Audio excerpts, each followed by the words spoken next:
What's up, everybody? It's your man right here, the one and only, that beautiful Rhode Island Red Rooster, one of the original road warlords, and as always, bring you the knowledge and dropping the science in this industry of what we call trucking, okay? I'm doing this particular video to speak upon some of the differences between older and newer reefer units, okay? This one right here is a 2014 Waybash trailer with a 2014 carrier unit. Reason why I got this trailer is because I was actually finishing it off for the people that I was contracted with, on account that, you know, they had issues with their truck. So I went and picked it up, finished the load up for them yesterday, which was Thursday. And so prior to me getting there and them telling me what the situation was, the trailer had actually been sitting there for two days prior to me getting there.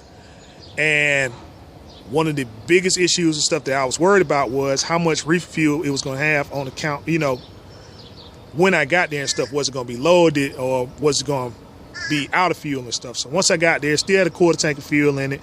The temperature was 0 degrees. It was 80 degrees yesterday where I picked the load up at, and it maintained the entire time and stuff. You know, I picked it up, I proceeded on to the customer, got the load off, and then I just filled it up not too long ago before I dropped it off here, where they're going to proceed and stuff, you know, because they have, you know, this is one of the customers and stuff that they serve. So I'm dropping it off here. I'm going to pick my trailer up and stuff and hit the road. But there is no way that if it was my trailer, my 2007, there's no way that this trailer could have, you know, even on start-stop, it couldn't have ran 4 days without it running out of fuel and stuff. And this one right here,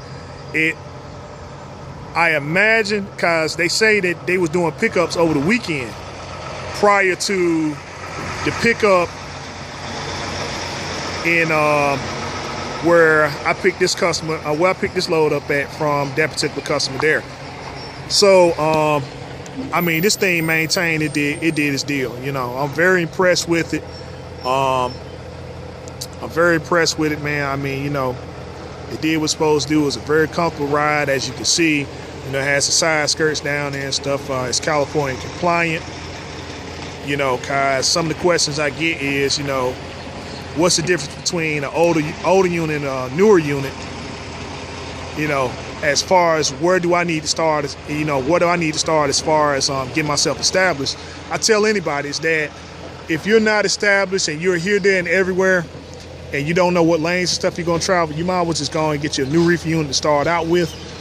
That way, you know, that's one less worry and stuff off your mind, because, you know, having an older reefer unit, it all depends on the type of customers you serve and the lanes and stuff that you travel. You know, for me, for instance, I do straight East Coast. I don't go to California or the West Coast and stuff for that matter. So it's no point in me and stuff having to have California compliant material on my equipment, like, you know, side skirts or even the reefer unit being spec'd up. You know, so this is real good and stuff for someone that's starting out, because again, you know, have very less to worry about. It's compliant. It refrigerates extremely well. It maintains its temperature, the whole 9 yards and stuff. So, you know, that's one of the many differences and stuff. Even though it's a little bit more expensive, but, you know, at the end of the day, remember that you're starting out a business, and, you know, the starting of any business is not going to be, it's not going to be cheap. But anyhow, this trailer right here and stuff, like I said, very impressed with it. They had it in the fleet and stuff for quite a while, and it's still doing its deal.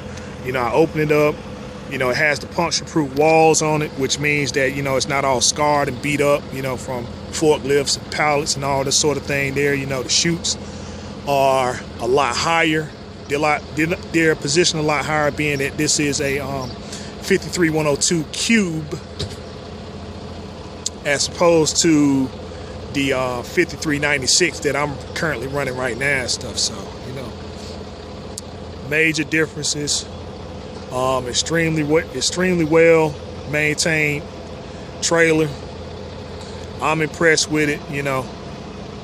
But those and stuff that are trying to get started, this is where you want to be at right here. You know, somewhere between 2013 and above. You know, if you're gonna run the refrigerated side of stuff, at least until you get a hang of things. So anyhow, I am going to go ahead, drop this trailer off and stuff, go pick mine up and proceed down to pick up my load out of Smithfield, Virginia. I hope that this video was informative and to let you know and stuff what I got going on right now. So if you have any questions, comments, concerns and stuff, hit me up. My contact information is on my page. And feel free to hit me up on my Facebook page, which is Red Rooster, red like the color, rooster like the bird. Send me that friend request and I'll send you, I'll go ahead and accept you because I have trucking content up there as well. And with that being said, it's your man right here, the one and only, that beautiful Rhode Island Red Rooster, one of the original road warlords. And as always, continue to do your research, fact finding studies, harness on your skills every day. Until next time we talk, next time we meet, be safe, be easy, and peace out.